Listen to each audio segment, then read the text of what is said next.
मुकुंद जी, मुंबई से। राधे राधे, प्रणाम गुरुदेव। महाराज जी, अगर कोई आत्मा प्रेत योनि में भटक रही है तो उसकी मुक्ति के लिए हम क्या कर सकते हैं? श्रीमद् भागवत तो गरज रही है। श्रीमद् भागवत का सप्ताह पारायण करवाओ किसी भी विद्वान ब्राह्मण से, जिसको भागवत उच्चारण का ज्ञान है। मूल पाठ करवा ले। मान लो विस्तृत रूप से नहीं है तो मूल पाठ की भेंट देकर और उसका संकल्प करवा कर पाठ करवा दे, उद्धार हो जाए। बिल्कुल ध्रुव सत्य। श्रीमद् भागवत सप्ताह तो गरज रही प्रेत योनि के उद्धार के लिए। बिल्कुल उसमें कोई परेशानी नहीं। अगर भागवत भी कराने की सामर्थ्य नहीं तो नाम जप करो, उसको प्रदान करो। नाम जप करके उसको भावना से करो तो भगवान तो देख रहे ना, नाम जप से उसका कल्याण हो जाएगा। समझ रहे जी। दुर्गानंद देवांगन, रायपुर से। राधे राधे जी। राधे राधे गुरुदेव, आपके चरणों में सादर प्रणाम। गुरुदेव, मैंने आपके मुखारविंद से सुना है कि संसार का सबसे बड़ा पाप निंदा है। गुरुदेव, हर रोज की दिनचर्या में हम ऐसी काफी बातें कर देते हैं जिसमें किसी की निंदा होती है, जाने अनजाने में। ऐसी चर्चा के भागीदार बन जाते हैं। वास्तव में निंदा का क्या तभी अर्थ तो है महाराज जी? तभी तो हृदय हमारा साधन करने पर भी आनंद का अनुभव नहीं होने दे रहा। सबसे ज्यादा पाप वाणी से ही बनता है। हम लोग असावधान जन है ना। तो निंदा का तात्पर्य है किसी भी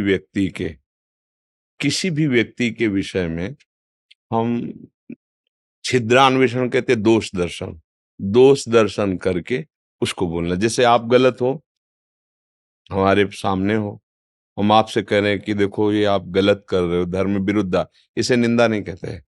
लेकिन अब आप चले गए, फिर वो आप देखो जो व्यक्ति आया था बहुत दुष्ट और नीच आचरण करने, अभी निंदा होगी। किसी मित्र को या किसी समाज को या किसी भी संबंध को यदि हम गिरते हुए देख रहे हैं, ठीक उसी को बोले तो उसे निंदा नहीं कहते, उसे संभालना कहते हैं। लेकिन उसके पीठ पीछे उसके छिद्रान्वेषण, दोष दर्शन करके फिर उसकी बुराई करना, इसे पर निंदा के किए ते आवत नहीं कछु हाथ, मूर्ख पर्वत पाप को ले चल अपने साथ। उसके पापों का बोझा अपने साथ लेकर चलते हैं। फिर दूसरी बात कही, भक्तन निंदा अति बुरी, भूल करो जिन कोय, किए सुकृत बहु जन्म के, क्षण में दारे खोए। भक्तों के लिए तो बहुत होश में रहो, भगवान के जन है। अगर उनकी निंदा करोगे तो एक क्षण में तुम्हारे कई जन्मों के पुण्य नष्ट हो जाएंगे। जो अपराध भक्त कर करे, राम रोष पावक सो जरे। जैसे अब भक्त अपने ही लोग तो बनते हैं। सत्संग सुना, गुरुजनों की बातें सुनी तो चल दिए। अब गंदे अभ्यास हैं तो आज ही तो नहीं छूट जाएंगे ना, धीरे धीरे छूटेंगे। तो हमने उसी प्रारंभिक साधक को देखा जो चलना चाहता है पर अभी ठीक से चल नहीं पा रहा। अब वो निंदा लायक नहीं है, दोष उसमें है। पर वो जैसे बीमार आदमी डॉक्टर के हाथ लग जाए अच्छे, तो अब वो स्वस्थ हो जाएगा। तो अपिचेत्सु दुराचारो भजते माम अनन्य भाग, साधुरिव समन्तव्य सम्यक व्यवसिता। ऐसा वो दुराचारी था, अभी दुराचार उसका हटा नहीं है, पर उसने निश्चय कर लिया कि एक भगवान के सिवा हमारा उद्धार कोई नहीं कर सकता। भगवान कहते अब मैं उसे साधु बनाऊंगा, आज्ञा करता हूं, मानो वो साधु है। अब आप उसके कोई तो फिर आपके पुण्य नष्ट हो जाएंगे। दूसरी बात, सिद्धांत में तात सुनहु मायाकृत गुण और दोष अनेक, गुण या उभय न देखी देखी स्वाविवेक। बोले हे तात, ये गुण दोष दोनों माया रचित हैं। उत्तम गुण तो ये है कि न किसी के गुण देखे, न द्वेष देखे, दोष देखे, सब में भगवान को देखे, सब प्रभु भी। हमें क्या मतलब है, तेरे भावे जो कले, भलो बुरो संसार, नारायण तू बैठ के अपनो भुवन बुहार। जब हमारे नेत्र ठीक हो जाएंगे तो कोई बुरा दिखाई ही नहीं देगा। जड़ चेतन जग जीव जत सकल राम में जा, सिय राम में सब जग जानी है, सर्वत्र अपने आराध्य देव। तो हमें वाणी को तो वाणी से बहुत बड़ा अपराध बन जाता है। शरीर से अपराध तो लोग सावधान ही, प्राय जो असावधान है उनकी तो चर्चा ही नहीं है। पर वाणी से तो बड़े बड़ों से बन जाता है, जो अपने को अपने लोग परमार्थ के पथिक कहते हैं। कंचन तजना सहज है, सहज तिया का नेह, मान बढ़ाई ईर्ष्या, दुर्लभ तजना ए। परमार्थ के प्रतीक देखो, उसकी बड़ाई हो रही, तो और सब हम ठीक कर ले गए, लेकिन ईर्ष्या हमारे अंदर है। तो फिर ये कहेंगे कि हाँ ठीक है, पर अब जो पर के आगे निकला वो तुम्हारे पर काट दिए, परमार्थ के गिरा दिए। तो इसमें सावधान रहना चाहिए। सब अपने अपने गुण धर्म के अनुसार बर्ताव कर रहे हैं, हमें कहीं बुरा दिखाई दे रहा है तो हमारा मित्र है, तो उनसे समझा देते हैं। नहीं मानता है तो भगवान से प्रार्थना करते हैं, हे भगवान आप इसकी बुद्धि को शुद्ध कर दो। नाथ है, हमारा मित्र है, हमारे परिवार का है, हमारे देश का है, हमारा पड़ोसी, जो भी भाव रख करके अगर इस कोटि का भाव है तो उत्तम। और इससे भी उत्तम भाव कि नाथ आप ही इन रूपों में विराजमान कर अब मेरे अंदर भ्रम नहीं कर सकते कि आप बुरे हो। आप ही ऊपर हो, आपका ये माया खेल है नाथ, आप ही सब में। अब कोई निंदा की गुंजाइश नहीं रही, पर वो बहुत ऊंची बात है। ये बात तो समझ सकते हैं ना कि प्रभु आप इसकी बुद्धि शुद्ध कर दो, तो आपका गुणगान करने लगे, अच्छे आचरण करने लगे। हम निंदा करेंगे तो उसका भी भला नहीं होगा, हमारा भी भला नहीं होगा, और दोष द्वेष ये हो जाएगा, तो फिर बात बनेगी नहीं। समझ पा रहे आप जी? पूजा जी, राधे राधे महाराज जी, आपके चरणों में कोटि कोटि प्रणाम। महाराज जी, जैसे कहते हैं कि समय आने पर सब होगा, और ये भी कहते हैं कि कर्म भी करना पड़ेगा, तो जो हम कर्म करेंगे अच्छे या बुरे, उससे जो लिखा है वो अच्छा, बदलेगा क्या? देखो जैसे खेती आपकी है ना, तो कहा जाएगा कि समय आने पर अन्न पैदा हो जाएगा, तो हाथ में हाथ धर के बैठ जाओ, उसको निकाओ मत, उसमें उर्वरक मत डालो, उसकी सुरक्षा मत करो, तो समय आने पर भूसा भी हाथ नहीं लगेगा अन्न की। तो बात, तो लगाना उसमें कर्म, समय आने पर हो जाएगा, पर कब, संभाल करो। अच्छा, जो पीछे हमने कर्म किए हैं, कुछ अच्छे कर्म हुए, कुछ बुरे कर्म हुए, अब उनका फल आ रहा है, तो अब हमको ऐसे कर्म का ज्ञान हो जो अच्छे बुरे दोनों को मिटा दे। ऐसा कर्म केवल भगवान का भजन ही है, जिसे कर्म योग कहते हैं। सबसे बड़ा योग क्या है? तेषाम सतत युक्तानाम भजताम प्रीति पूर्वकम ददामि बुद्धि योगम तम येन माम उपयांति ते। राधा राधा कृष्ण कृष्ण, जो नाम गुरुदेव ने दिया है वो नाम प्यार से प्रीति पूर्वकम, सततम निरंतर, भजताम प्रीति पूर्वकम, स्वाद ले लेकर के, राधा राधा प्रीति पूर्वक, ये सब कर्म संस्कारों को भस्म कर देगा। या आत्मबोध, दो ही में सामर्थ्य है, आत्मबोध या भगवान की शरण में होकर निरंतर भजन, सब काम हो गया। जो एकमात्र अपने स्वरूप में स्थित हो गया, सारे कर्म बंधन छिन्न भिन्न हो गए। या एकमात्र आत्मस्वरूप भगवान का आश्रय लेकर निरंतर संसार के चिंतन को छोड़कर भगवत चिंतन परायण, सब काम करते हुए भी, सब कार्य करते हुए दिव्यता आ जाएगी। दिव्यता मतलब जो भी महापुरुषों के चरित्र पढ़े जाते हैं, वो इसीलिए पढ़े जाते हैं कि हम ऐसी स्थिति में भी भगवान का भजन कर सकते हैं। भक्तमाल भक्तों के चरित्रों को पढ़ने से बड़ा उत्साह होता है कि वो गृहस्थ हैं, बहुत कोई वैसा कार्य नहीं कर रहे कि, पर उनका भजन चल रहा है। चमड़ा धोना, धो के सुखाना, काट के उसकी पादुका बनाना, समझ रहे? और जिससे चमड़ा धो रहे हैं वो कठौता बहुत बड़ा है, और निरंतर राम राम राम राम राम अंदर चल रहा है, सब सारे कार्य हो रहे हैं। वो कठौते के जल का प्रताप बड़े बड़े योगियों को आश्चर्यचकित कर दिया। बड़े बड़े, एक बार गुरु गोरखनाथ जी श्री रविदास जी के दर्शन करने गए, क्योंकि महिमा भक्तों की प्रकाशित होती है। तो जब नजदीक गए तो ऐसे चुल्लू में लिया और खा लो, तो खप्पर था, खप्पर ऐसे लंबा दिया। मन में आया कि है तो चमड़े का धोवन ही ना। गुरु गोरखनाथ जी बड़े सिद्ध महापुरुष हैं। कबीरदास जी के पास गए तो संकल्प से प्रकट हुई कमाली नाम की कन्या थी। तो गोरखनाथ जी की दृष्टि को देख के कहा कि हमें प्रसाद देंगे ये? हाँ ले लो। तो रख ली गई। गोरखनाथ जी अपना पात्र मार्जन के, जब उनका ब्याह हुआ तो जिस क्षेत्र में ब्याह हुआ तो गोरखनाथ जी वहां गए भिक्षा के लिए। बड़े चमत्कारिक महापुरुष थे। तो भिक्षाम दे, तो उसका आओ महाराज जो चाहोगे पवा देंगे। तो उनका खप्पर तो भर नहीं सकते, पवाने की बात क्या है, भरो खप्पर। अब कुंतलों अनाज डाल दो, खप्पर भरेगा ही नहीं। बड़ा आश्चर्यचकित जब उनके घर वाले बताए जाके कि एक ऐसे योगी आए हैं, तो उनका हम चलते हैं, एक मुट्ठी ऐसे अनाज लिया और गए खप्पर में डाला तो बाहर निकल पड़ा खप्पर से। तो बोले ये सिद्धि कैसी? बोले उसी कठौते के जल का ये प्रताप है कि मैं आगे और पीछे की सब वर्तमान की सब सिद्धियों को आपकी जानती हूँ, और हर सिद्धि का उत्तर देने के अंदर मेरे सामर्थ्य सिर्फ उस महापुरुष के उसी कठौते के जल से जो आपने मुझे पिलाया था। व्यवहार में और परमार्थ में कैसी ऊंचाई स्थिति है, क्या है? भगवान का मधुर मधुर नाम जप कर रहे हैं, अपनी सेवा कर रहे हैं। गृहस्थ में हो, हल जोतना, व्यापार करना, नौकरी करना, बहुत से ऐसे कार्य हैं।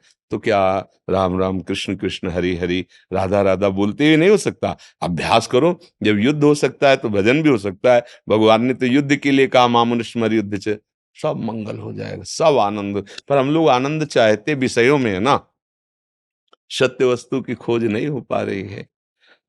विषयों में हम असत आनंद को सत मानकर जीवन पूरा खो देते हैं, ये बात है जी। हरीश पंत जी दिल्ली से। महाराज जी आपके चरणों में कोटि कोटि प्रणाम।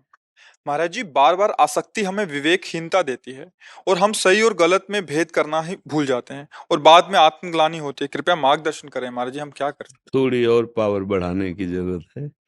जैसे हमसे वो वजन नहीं उठ रहा है, तो हमें थोड़ा और अपना व्यायाम करके ताकत बढ़ाने की जरूरत होती है ना। ऐसे ही अभी हमारे विवेक की कमजोरी है। विवेक को कोई परास्त नहीं कर सकता, उसी का नाम विवेक है। जिसे अभी बुद्धि में विवेक जागृत नहीं हुआ, वो बुद्धि की है। जब विवेक बलवान हो जाएगा तो हमें आसक्ति नहीं परास्त कर पाएगी। अभी आसक्ति का तात्पर्य है मोह, मोह का तात्पर्य है अज्ञान। तो विवेक अभी तो हुआ ही नहीं। जैसे हम पीतल को सोना समझ ले, ऐसे अभी बुद्धि में विवेक उत्पन्न नहीं हुआ। बुद्धि की चाल को हम विवेक समझ रहे हैं, इसलिए हार रहे हैं। और जब होए विवेक मोह भ्रम भागा, तब सब विषय विलास विरागा। स्पष्ट सिद्धांत है। मोह गए बिनु राम पद होई न दृढ़ अनुराग, मोह मूल बहु शूल प्रद।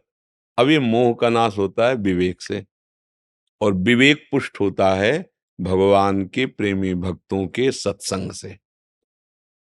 बिनु सत्संग विवेक न होई, और राम कृपा बिन सुलभ न सोई। देखो भगवान की कृपा हुई, आपको सत्संग मिल रहा है। अब सत्संग का लाभ क्या है? जो सुना उस पे हम चले। अब उस चलने की सामर्थ्य नहीं है, वो कैसे आवे? तो हम चिल्ला चिल्ला कहते नाम जप करो, राधा राधा राधा राधा, इससे तुम्हें पावर मिलेगा। कई बार हमने कहा है, वो महापुरुषों का भी है, कि जैसे दो लकड़ियों के रगड़ने से अग्नि पैदा हो जाती है, उसे अरण्य मंथन कहते हैं। ऐसे हमारी जीभ और नाम का बार बार संयोग होने से दिव्य ऊर्जा शक्ति प्रकट होती है, और उसी ऊर्जा शक्ति के प्रकाश में जो हमें ज्ञान होता है, तब भोगों का त्याग होता है, और उसी प्रकाश में अपने स्वरूप का साक्षात्कार होता है, भगवान का दर्शन होता है, सब सद्गुण आ जाते हैं। नाम से सब कुछ। नाम जपत मंगल दिशि दशहु, दशों दिशाओं में उसका मंगल हो जाता है। नाम जप, नाम जप बढ़ाओ। भोजन ठीक रखो, सात्विक भोजन करो। गंदी बातें जिन साथियों से बढ़ती हो, सुनने को मिलती हो, देखने को मिलती हो, करने की प्रेरणा होती हो, ऐसे साथियों से दूरी बनाओ। किसी एक ग्रंथ का नियम पूर्वक स्वाध्याय करो। जैसे श्रीमद् भगवत गीता जी है, श्रीमद् भागवत है, रामचरितमानस है, या जो ग्रंथ आपको, बहुत सी गीता पृष्ठ से छोटी छोटी पुस्तिकाएं। स्वाध्याय, सुमिरन, सेवा, सत्संग, समाधि। जैसे किसी का पेट खराब हो तो पंच सकारण चूर्ण एक आता है आयुर्वेद में, कई चूर्ण आते हैं। तो ये पंच सकार है। सा सेवा, सुमिरन, स्वाध्याय, सत्संग, समाधि। ये पांचों जीवन में उतार लो, आप अध्यात्म की ऊंचाई पर पहुंच जाओगे। सेवा ठाकुर जी की या ठाकुर जी की भावना से किसी की भी सेवा, माता पिता परिवार पशु पक्षी, सुमिरन भगवान के नाम का, भगवान के रूप का, भगवान की लीला का सुमिरन। जो भगवान का नाम प्रिय हो, जो रूप प्रिय हो, हमारे ही भगवान है, बहुत रूपों में है, आप उनमें प्यार से भजो उनको। स्वाध्याय, जो ग्रंथ आपको समझ में आने लगे, गीता भागवत रामायण वेदांत योग वासिष्ठ, जो किसी एक ग्रंथ को पकड़ लो, अच्छी तरह उसका स्वाध्याय करो। सत्संग, किसी एक संत की सुनना शुरू कर दो, जहां तुम्हारा मन मिले, जहां बात सुनने से हृदय में लगने लगे कि हाँ ठीक है, क्योंकि हृदय में भगवान बैठे ना, और लगने लगे अब इनकी बात मान के चलने में परम कल्याण, अब कोई प्रश्नवाचक चिन्ह नहीं है, कोई संशय नहीं। इनसे जब सुनते हैं तो हमारी बात पे एकदम सटीक हृदय में बैठ जाती है, कोई संशय नहीं। बस सत्संग, सत्संग का मतलब है हमारे संशय खत्म होते जाए और हमारे हृदय में विकारों से जीतने की सामर्थ्य आती रहे, तो समझो साधु संग हो रहा है। ये अंदर परिचय मिलता है कि जिनके संग से कुमति का नाश होकर सुमति को प्रकाश, वही सत्संग है। और अगर कुमति बढ़ रही है, सुमति नहीं बढ़ रही, तो गड़बड़ हो रहा है, अभी सत्संग नहीं हो रहा है। और समाधि कहते हैं वृत्तियों का शांत हो जाना, मन का संकल्प रहित हो जाना, बुद्धि का परमात्मा में अचल स्थित हो जाना। अब उसका अभ्यास भी किया जाता है थोड़ा थोड़ा। मान लो 24 घंटे में कुछ मिनट ऐसे निकालो जिसमें कोई चेष्टा नहीं, शांत बैठे, क्या आ रहा है अंदर, क्या चल रहा है, जांच करो। संसारिक बातें आ रही हैं, ये तो असत है, ये भी असत है, सत्य तो भगवान है ना। इन भोगों को तो बहुत बार भोगा है, बहुत जन्मों में भोगा है। काट, धीरे धीरे वृत्तियां शांत होती जाए। कभी कभी अपने को जांच करना चाहिए ना। अब इतना बाहर हम फंसे हुए हैं कि अंदर की जांच हो ही नहीं पाती है। कहाँ हो पाती है? जब खाली समय मिला तो टीवी चल रही है, पेपर पढ़ रहे हैं, प्रपंच की बातें कर रहे हैं। अंदर घुसने का समय कब आप, कहाँ है कि थोड़ी देर शांत बैठकर आ जाओ अंदर, आओ समाधि भीतर, चित हेतु उतना डुला, आओ समाधि भीतर। पगले मत बनो, नहीं तो अगला शुरू हो जाएगा, अगले जन्म का हिसाब फिर शुरू हो जाएगा। ये जन्म मिला है कर्म बंधन काटने के लिए, कर्म बंधन में बंधने के लिए नहीं मिला है। तो खूब नाम जप करो, नहीं, सेवा, सत्संग, स्वाध्याय, और थोड़ी देर एकांत सुखमाश्यतम अथातो ब्रह्म जिज्ञासा, एकांत में बैठ करके अपने अंदर की वृत्तियों को जांच करे और उनको प्रभु में समर्पित करे, नाम या मंत्र जपते हुए उनमें अर्पित करे बार बार। तो ये अभ्यास धीरे धीरे शांत करने लगेगा मन और इंद्रियों। पर बहुत काल तक, 2-4 दिन वाली बातें नहीं है, कई जन्मों से बिगड़ेल मन है, अगर 1 मिनट भी लगने लगे तो काफी आपने विजय प्राप्त कर ली। 1 मिनट भी, क्योंकि कई जन्मों का बिगड़ा हुआ रोग अगर थोड़ा भी सुधरना शुरू हुआ तो दवा काम कर रही है, धीरे धीरे काम कर जाएगी। समझ पाए आप? जी। परवीन जी, गाजियाबाद से। जय श्री राधे। गुरुजी, आपके चरणों में कोटि कोटि प्रणाम। गुरुजी, मैं आपको 6 महीने से सुनना शुरू किया हूँ। मुझे मेरे जीवन की मंजिल मिल गई है। गुरुजी मिल गए। मैंने शराब अंडा खाना बिल्कुल बंद कर दिया है। गलत विकार भी बिल्कुल खत्म से हो गए हैं। सारा दिन राधा राधा नाम जप करता हूँ, पूरा दिन आपको ही सुनता हूँ। महाराज जी, एक दुख है कि आप 30 साल पहले क्यों नहीं मिले? मिलते तो मेरी जवानी व्यर्थ ना गुजरती। तो जब जगे तभी सवेरा, है ले। अब आप जाग गए हो, चिंता मत करो, पीछे को भूल जाओ, जितनी श्वासें बची है राधा राधा, तो जो बाल्यावस्था से करने से होता वो तुम्हें अब भी हो जाएगा। जितना समय अब आपके पास बचा है, गंदे आचरण ना किए जाए और नाम जप किया जाए तो भगवान बड़े कृपालु हैं। दुनियादारी में फंसते हैं फिर। हाँ, ज्ञान आकर आपके आपके खाते देखो रहते इस, हैं।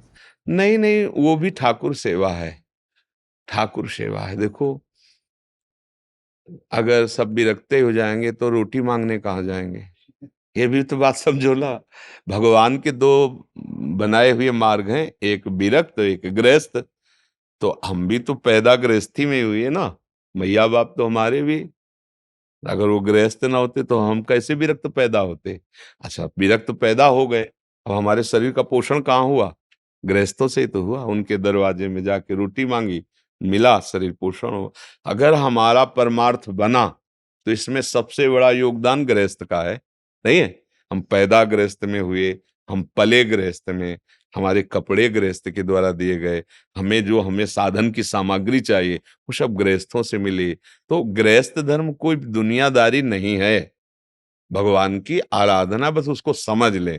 जो पैसे हम शराब पीने में लगाते हैं, मांस खाने में लगाते हैं, होटलबाजी गंदे आचरणों में लगाते हैं, यदि हम उसे अपने परिवार की सेवा में लगावें, संत सेवा में लगावें, पशु पक्षियों की सेवा में लगावें, बीमारों की सेवा में लगाएं, तो बढ़िया बन गई बात। देखो जो शराब रोज पीते हैं, 100-200 की तो पीते ही होंगे, तो हम कह रहे हैं कि अगर 20 रुपया रोज निकाल के रख लो, 20 रुपया, तो महीने में कितने होते हैं? आए 600 रुपये होते हैं। 600 रुपये में कितनी गाय का भोजन हो जाएगा?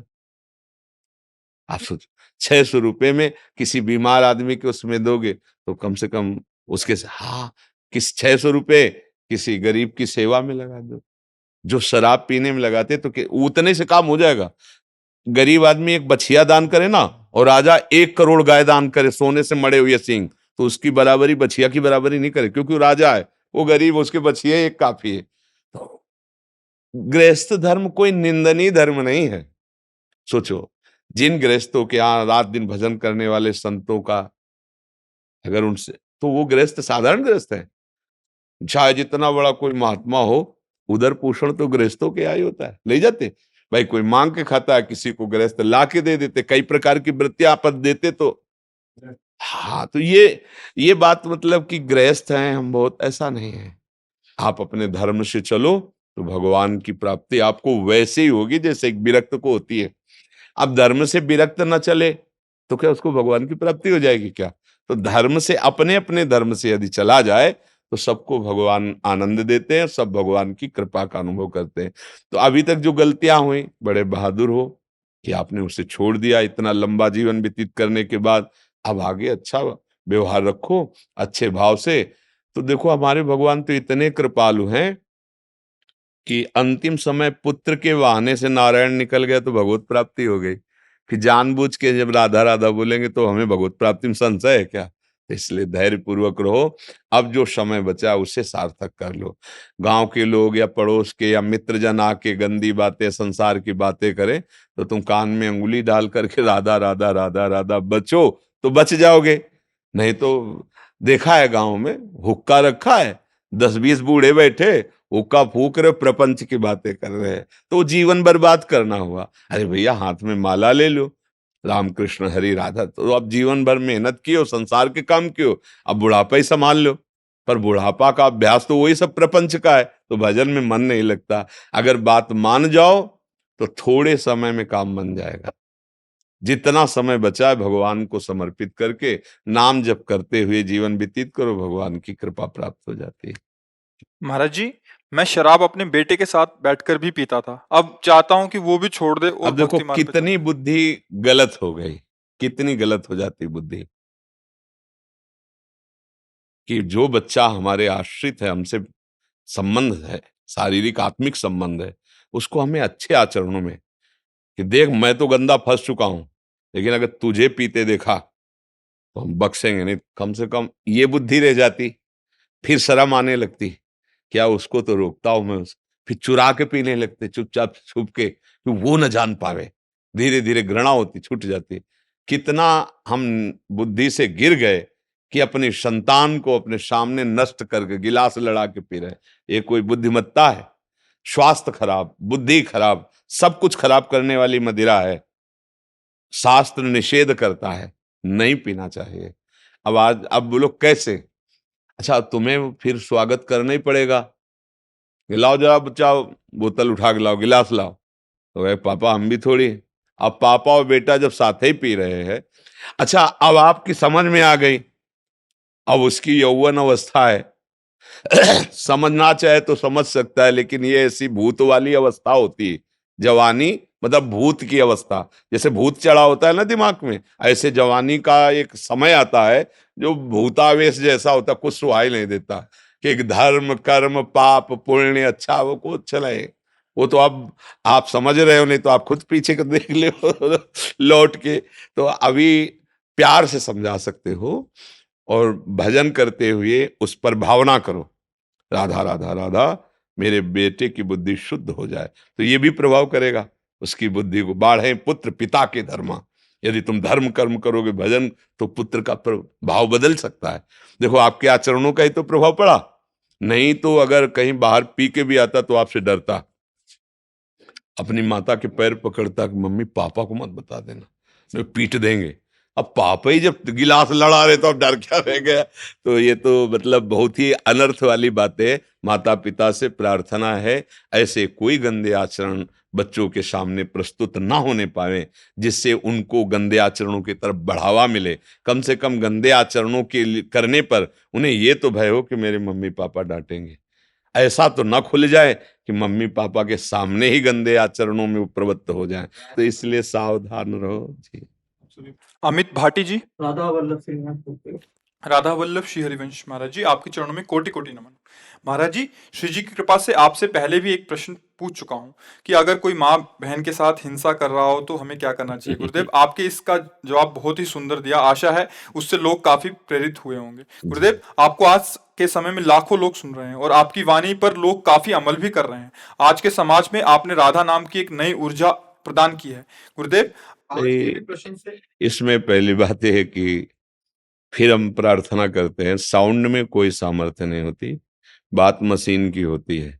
मशीन हटा दो तो साउंड कुछ नहीं बोल पाएगा।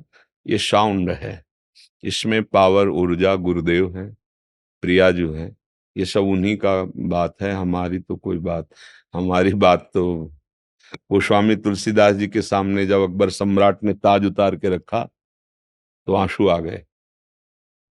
तो बाद में उनके निज जनों ने पूछा कि प्रभु, बादशाह ने प्रणाम किया, ताज रख दिया, इसलिए आंसू आ गए।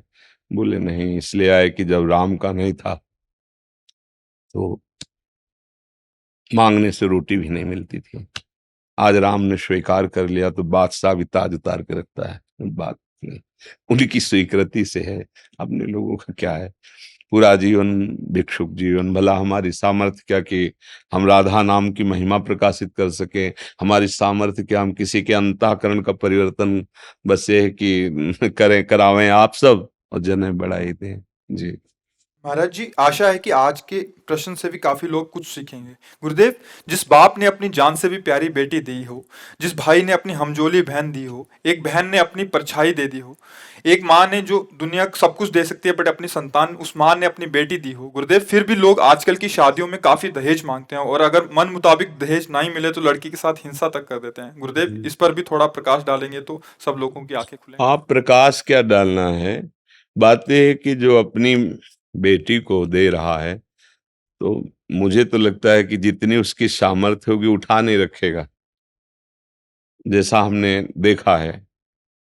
क्योंकि कहीं तो पैदा हुए हैं परिवार में ही, और देखा है कि जितनी अपनी सामर्थ्य होती है, बाप माँ और परिवार वो कर्जा लेके भी चाहता है, भले मांगो या ना मांगो, कि हम अच्छे से अच्छा अपनी बेटी का ब्याह करें, बारातियों का स्वागत करें। पर जब वर पक्ष के ये बात रख देते हैं कि इतने लाख या इतने, तो उस ममता भरे परिवार में विषमता पैदा हो जाती है कि इससे अच्छा है बेटी पैदा ना होती।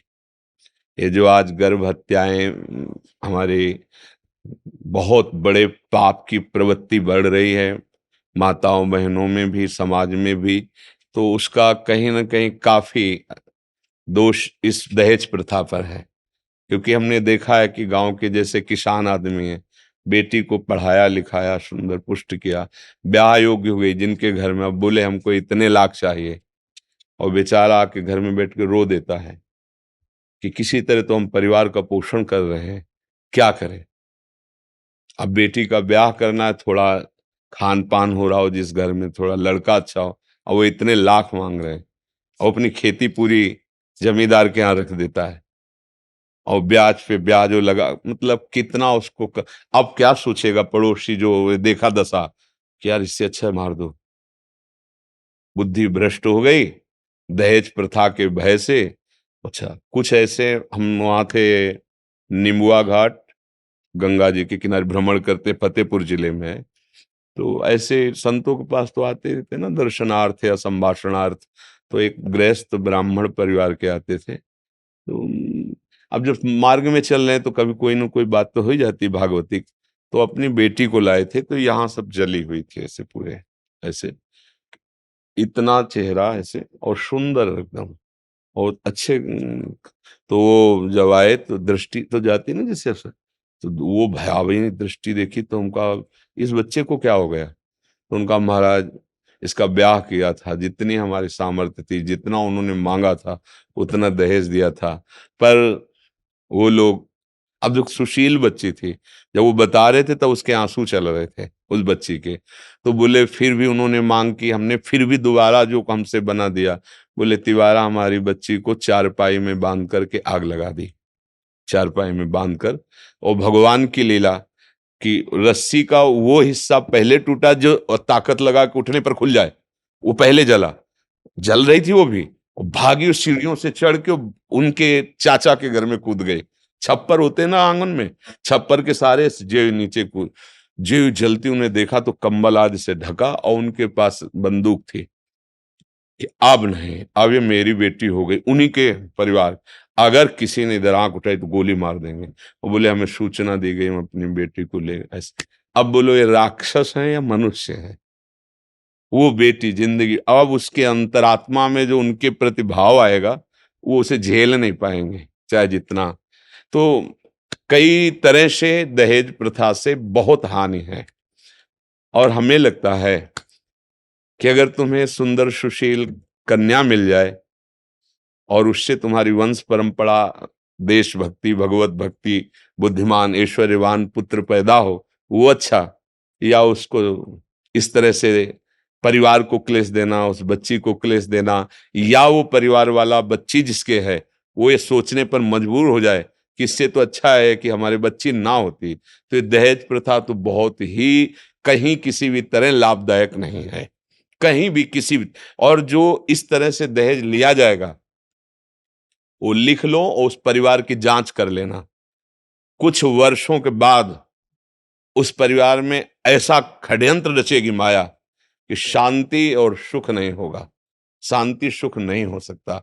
दूसरे को दुख देकर, जलाकर, क्लेशित करके आज तक कभी कोई सुखी नहीं हुआ है, ये पक्की बात है। और सबसे प्रार्थना है कि बेटियों की भावना में उनका गर्भ की हत्या कर देना, इस ये समझ लो आपके पास कोई प्रायश्चित नहीं इस पाप से हटने का। अरे आप पढ़ने लिखने दो, आजकल बहुत हमारे मतलब पढ़ाई लिखाई, तो कहीं ना कहीं वो कुछ ना कुछ करेंगे अपने हिसाब से।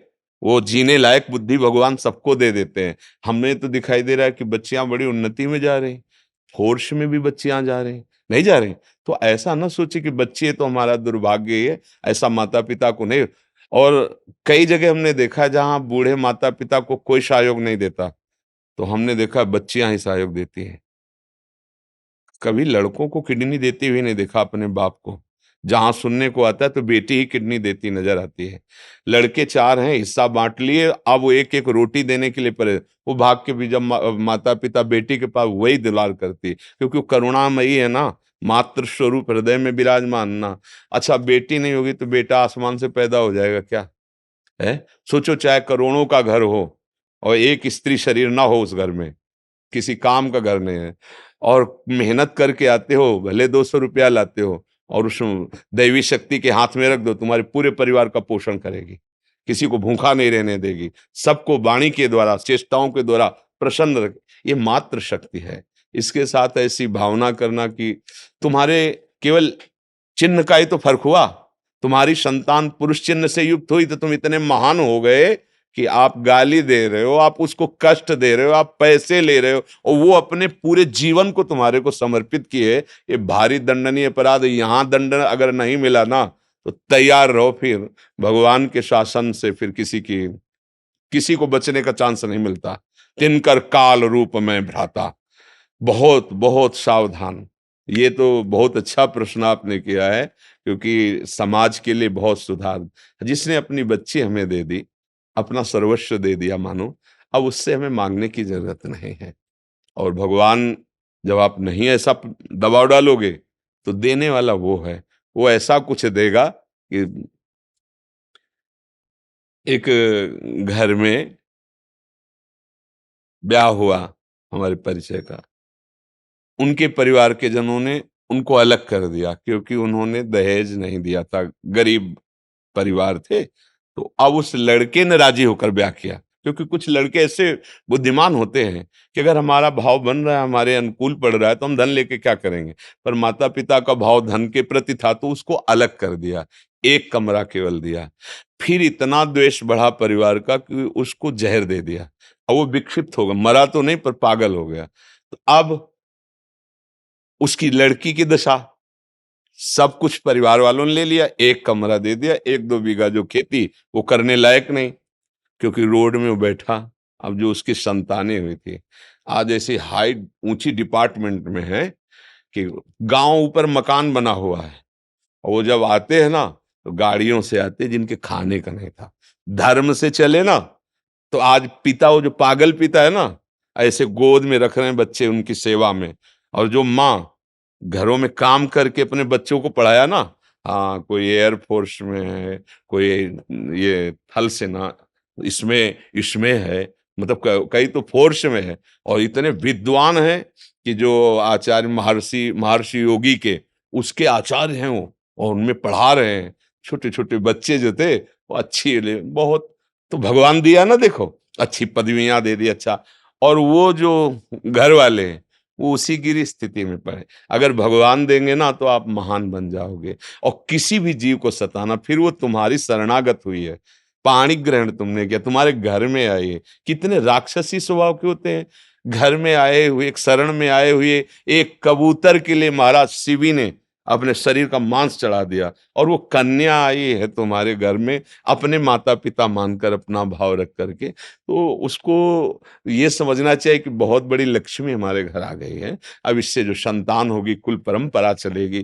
तो ये दहेज प्रथा तो बिल्कुल ही, इस पर सरकारी शासन भी होना चाहिए, और सामाजिक खुद हमारी ऐसी स्थिति होनी चाहिए कि हमें चाहिए कि हम अपने धन से संतुष्ट रहे। आपने कन्या दे दिया, बहुत सुंदर बात है, अब हमारा खुद भाग्य आगे काम करेगा, हमें आपसे नहीं चाहिए। और हमने देखा है कि माता पिता, ऐसे बात अलग है कोई दुष्ट स्वभाव का हो, नहीं, वो कोशिश करते हैं मैं क्या दे दूं अपनी बेटी को, पक्का, ये पक्का है। हाँ, मतलब जब बेटी विदा होती है ना, जनक जी के भी आंसू आ गए थे जब सिया जी को विदा कर रहे। कोई भी ऐसा पिता लें जिसके हृदय में, तो वो काहे को रखेगा, अपने जो जितनी सामर्थ्य उतना तो दे ही देगा। तो इसलिए मुझे लगता है दहेज नहीं मांगना चाहिए, दहेज देने के भय से गर्भ में बेटी की हत्या नहीं करनी चाहिए। वो आज का समय देखो, आज का समय ऐसा है कि बेटी, देखो हमारे राष्ट्र में तो बेटी ही राष्ट्रपति है। हमारे देश के राष्ट्रपति कौन है? है नहीं, मतलब राष्ट्र के स्वामित्व का जो प्रथम पद है वो देवी बैठी हुई है, शक्ति तो बैठी हुई है। अगर बिटिया पढ़ लिख गई तो राष्ट्रपति भी बन सकती है। तुम उस बिटिया को इन समझो कि लड़का ही भारत की सेवा कर सकता, राष्ट्रपति है, राष्ट्रपति पद पे नाम तो हमें याद है है ना। तो आप सोचो, देखो कितनी सुंदर बात, हमारे राष्ट्र के प्रधान पद पर देवी बैठी हुई है। तो हमें चाहिए कि हम अपनी पुत्री को पढ़ाएं लिखाएं, सुशील, आज के वातावरण की गंदगी से दूर बचाएं, और फिर भगवान चाहेंगे। आज की देखो, आज की पढ़ी लिखी बच्चियां ऐसी है ना कि वो अपनी सामर्थ्य से जी सकती हैं। धीरे धीरे भगवान भी ऐसी उन्नति उनकी कर रहे हैं मानसिकता की, कि फिर अच्छे से, हाँ, माता जी के कई रूप हैं हमारी। फिर एक जो रूप है ना प्रचंड दंड देने वाला, फिर वो रूप जब प्रेरित कर देती है ना, तो फिर नचनी नाच नचा लेती है उस परिवार को, नचा देती है। हाँ, फिर हमारी भगवती की बड़ी सामर्थ्य है, वो बैठ जाएंगे बुद्धि में कि तुम देखना चाहते हो स्त्री में क्या सामर्थ्य है, पूरी खा पानी पा जाएंगे, क्योंकि दैवी शक्ति है। इसलिए नमन, तो तुम्हारे परिवार का पोषण और मंगल हो। हमें लगता है दहेज प्रथा बहुत ही हानिकारक है, बहुत ही ये हमारे समाज का एक ऐसा रोग है जो बहुत पुराने से चला आ रहा है, और इस रोग से ग्रसित होकर के बहुत लोग छिन्न भिन्न हो जाते हैं, खिन्न हो जाते हैं, उदास हो जाते हैं। बेटी पक्ष के लिए उनके हृदय में अश्रद्धा पैदा हो जाती कि अगर आज बेटी ना होती तो मैं ऐसा नहीं। बिल्कुल धैर्यपूर्वक चलो, भगवान ने सबके भाग्य की रचना की है, और पढ़ लिख करके हमें लगता है कि कोई भी अच्छा सा जीवन जी सकता है। नहीं जी सकता। नौकरी करो, व्यापार करो। देखो माता बहनें बहुत सी जगह उन्नति को प्राप्त हो रही। आजकल तो बच्चे पढ़ते-पढ़ते ऐसे नौकरियां करने लगते हैं कि माता-पिता की भी सेवा करते हैं, और जहां ब्याह हो उस पक्ष को भी संतुष्ट करने की सामर्थ्य उन्हीं बच्चियों में है। पैसे-पैसे कमाने लगी है, तो पर दहेज लेने वाली भावनाओं का त्याग कर देना चाहिए। हाँ, सब नौजवान भाई समाज सुधारक बनो, व्यसन त्यागो, गंदी बातें, गंदी आदतें जो हमारे समाज में फैल रही, एक दूसरे मिल करके रोको। अगर आप रुके और एक मित्र को रोका, तो दूसरे को रोकने की सामर्थ्य रखता है। ऐसे अगर हमारा एक मोहल्ला सुधर गया, तो फिर एक गांव सुधर जाएगा, एक गांव सुधर गया तो एक नगर सुधर जाए। धीरे धीरे हम लोग भारतवासी हैं, सौहार्द ही हमारा स्वरूप है। गांव में रहते हजारों लोग थे, पर लगता था हम सब एक ही घर के हैं, सब एक ही घर के लगते थे। आज जो हमारी विविधता भावनाओं में, ये ऊंचता नीचता, ये सब बड़े छोटे, ये सब जो धन को लेकर के, जन्म को, कुल को लेकर के कई तरह, ये सब मानसिकताएं केवल हैं। हम एक ही प्रभु के बच्चे हैं। अगर हम अच्छे आचरण से चलें तो हम मनुष्य जीवन बड़ा आनंद में, सुख में व्यतीत। अच्छा, ये हमारे जवान भाइयों को ही जरूरत है, क्योंकि यही हमारे देश के भविष्य हैं। अब 15 से लेकर के 35 तक की अवस्था के जितने हैं ना, ये तूफानी अवस्था होती है। अगर इसमें गंदी बातें आ गई, गंदा आहार, गंदा व्यसन, तो फिर ठीक नहीं है। हाँ, अच्छी समाज का संगठन करो और स्वयं अच्छे बनो और दूसरों को अच्छाई के मार्ग पर चलने का सहयोग दो, प्रेरणा दो।